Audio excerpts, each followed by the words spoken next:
In 1913, as his break with Freud reached its peak, Carl Jung began to dream of Europe drowning. A vast flood rose up, swallowing cities, covering the land in blood. Night after night, the visions returned, relentless, terrifying, and so vivid he feared they were prophecies. On the surface, Jung was still a respected psychiatrist, a rising intellectual in Switzerland. But in private, he was coming apart. He had severed ties with Freud, the mentor who had once been like a father to him.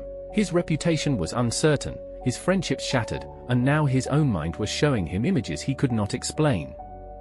Was he descending into madness? Or was he glimpsing a reality that ordinary consciousness could not yet see? This was the threshold.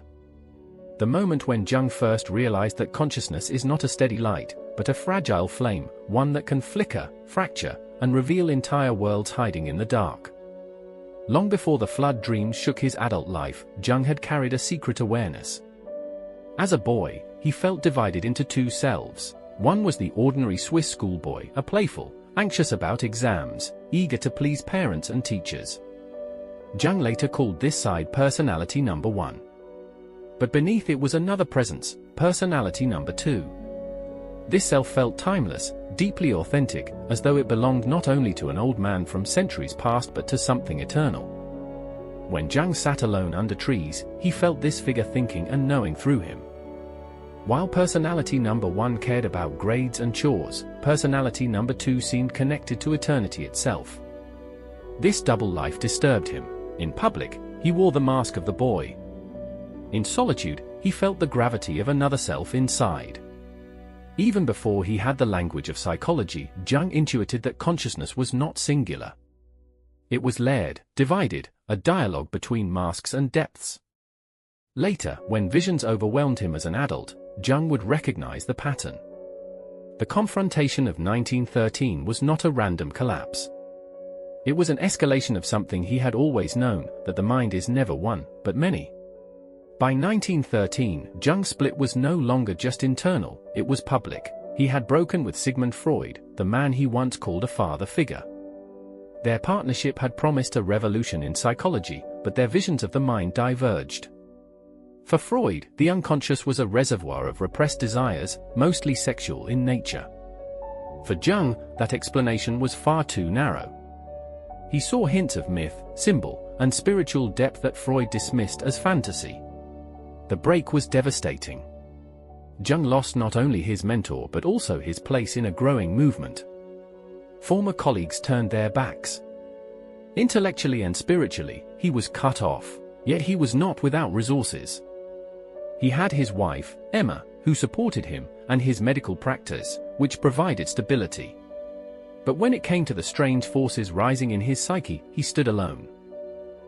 And this was when the flood dreams intensified. By day, Jung continued his work as a physician, treating patients with composure. By night, he faced visions so powerful they threatened to consume him. Cut off from Freud's system, Jung had no map to guide him.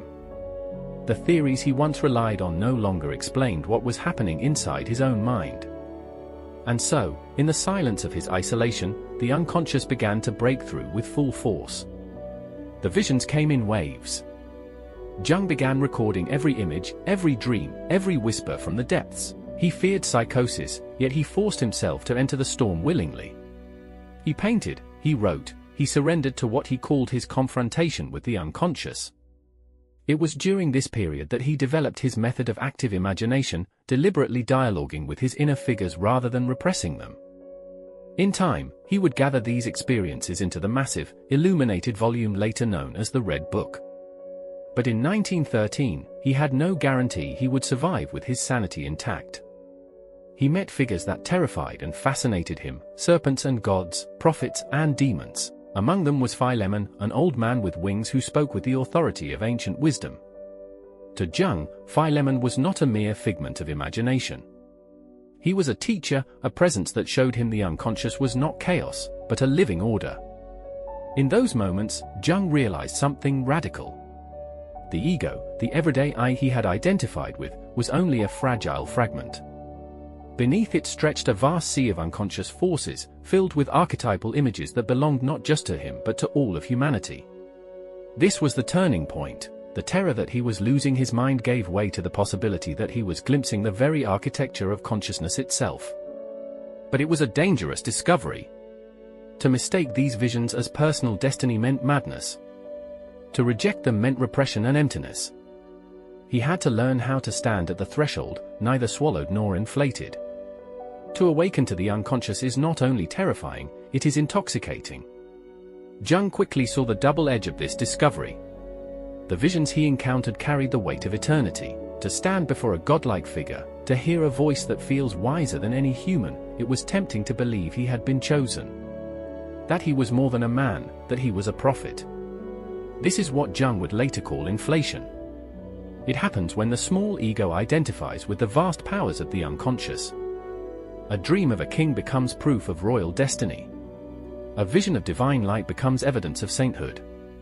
What is meant as symbol is mistaken for literal truth, and the result is delusion.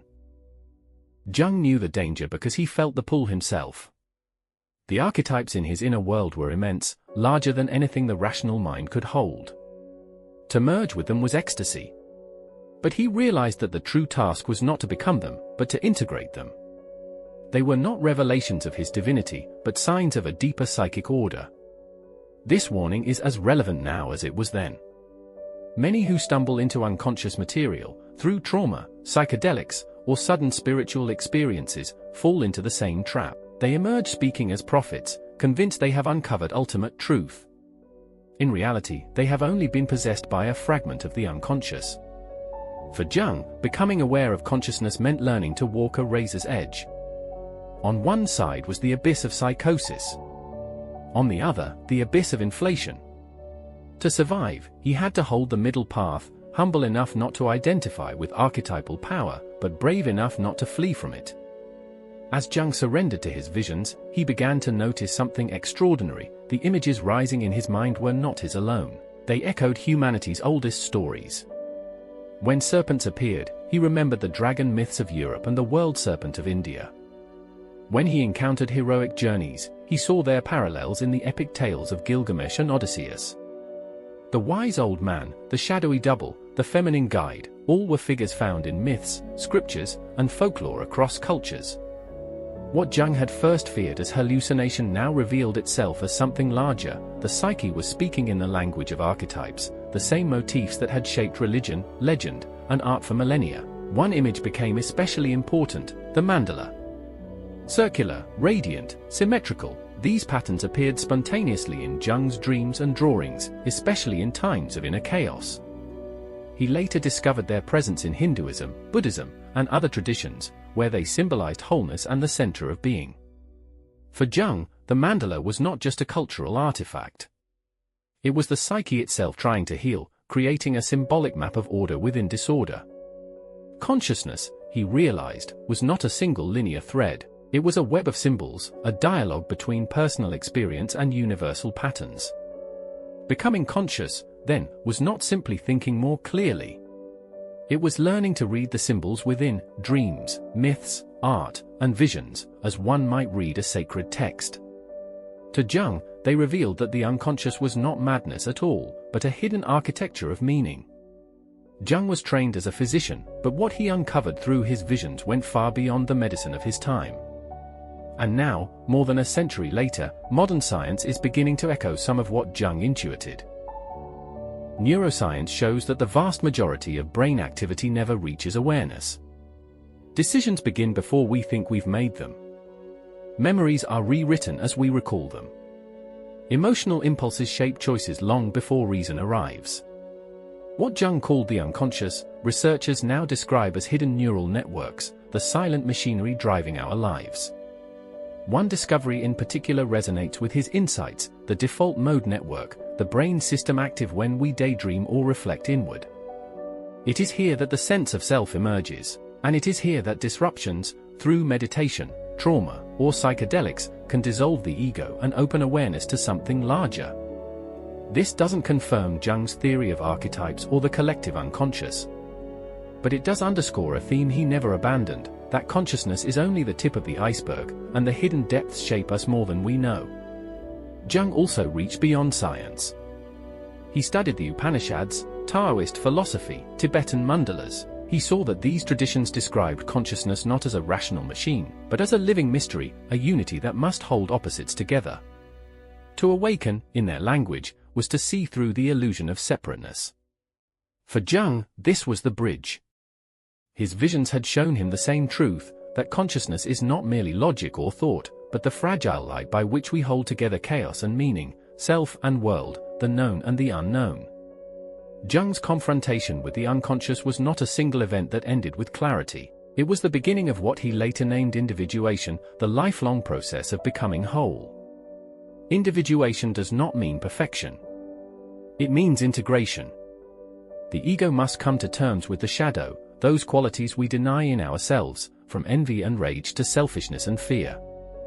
It must also meet the anima or animus, the inner feminine in men, the inner masculine in women, forces we often project onto others as idealized partners or feared enemies. And beyond all this, the ego must bow to the greater self with a capital S, the archetype of wholeness, the organizing principle of the psyche.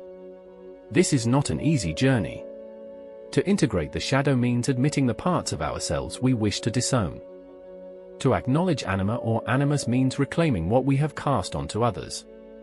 To recognize the self means accepting that our conscious I is not the master of the mind, but a small fragment of something larger. Jung warned that many who glimpse the unconscious stop halfway. Some collapse into psychosis, overwhelmed by what they see. Others fall into inflation, convinced they are prophets or chosen ones. Individuation requires a rare humility, to face inner forces without being ruled by them, and to accept that becoming conscious is not a single revelation but a daily discipline. And yet, the reward is profound. The individuated person is not free from suffering, but they are no longer controlled by it. They begin to see patterns in their own life, to recognize projections, to walk through conflict without being swallowed by it. They live with paradox, light and shadow, reason and imagination, fear and hope, all held together without denial. For Jung, this was what it meant to become aware of consciousness.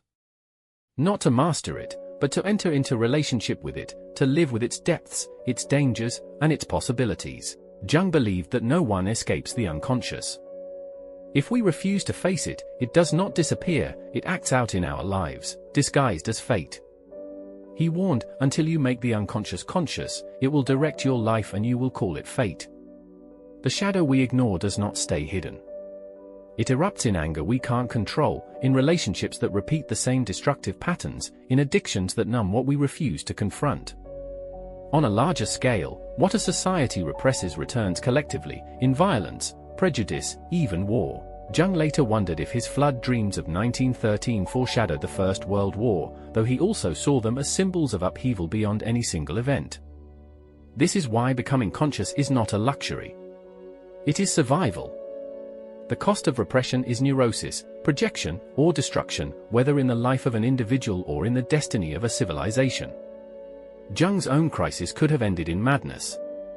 Instead, he chose to turn inward, to walk into the storm of his visions and bring back knowledge. That choice saved him, and it gave us a psychology that recognizes the depth of the human soul. And the same choice confronts each of us. To turn away from the unconscious is to be ruled by it. To face it is dangerous, humbling, even painful. But it is also the only path to becoming whole. For Jung, becoming aware of his own consciousness was not a single flash of enlightenment. It was a confrontation with visions that nearly broke him, a struggle with symbols that felt greater than himself, and a lifetime of learning to live with forces that could not be tamed. But out of that storm came a truth that shaped everything he taught: the ego is not the whole of who we are, it is only a fragment. To become conscious is to see beyond that fragment, to face the shadow, to listen to the symbols, and to walk toward wholeness. The question is not only when Jung became aware of his consciousness. The deeper question is when you will. Because if you pay attention, you'll notice the signs. The dream that repeats. The pattern that traps you. The anger that bursts out of nowhere. The strange pull toward stories or symbols you don't fully understand. These are not accidents. They are the voice of the unconscious, knocking at the door of your awareness. Jung's life shows us what is at stake. To ignore these moments is to let the unconscious rule you in silence. To face them is to step onto the path of individuation, dangerous, humbling, but ultimately transformative. So now the threshold is yours. Will you turn away, or will you take the first step toward becoming aware of your own consciousness?